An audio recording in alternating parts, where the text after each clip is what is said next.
लग्नानंतर होईलच प्रेम या मालिकेच्या 15 जानेवारीच्या प्रोमोमध्ये आपण असं पाहणार आहोत की आता प्रोमोची सुरुवात काव्याच्या एका खंबीर संवादाने होते.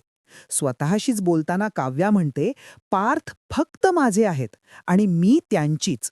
कोणाचंही कुठलंही भाकीत मी माझ्या प्रेमापेक्षा मोठं होऊ देणार नाही." काव्याचा हा आत्मविश्वास तिच्या प्रेमाची खोली दर्शवतो. विशेष म्हणजे तिचे हे बोलणे पार्थ दाराबाहेर उभा राहून गुपचूप ऐकत असतो, ज्यामुळे त्यांच्या नात्यात आता नवी ओढ निर्माण होण्याची शक्यता आहे. दुसरीकडे गुड्डू आणि जीवा यांच्यातील संवादातून एक मोठे गुपित समोर येते. गुड्डू चिंतेने जीवाला म्हणतो, "जीवा भैया, तुम्ही असं खोटं बोलायला नको होतं. हे खूप चुकीचं आहे."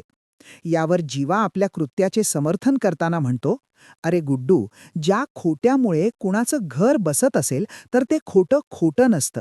कारण प्रेमात आणि युद्धात सगळं काही माफ असतं."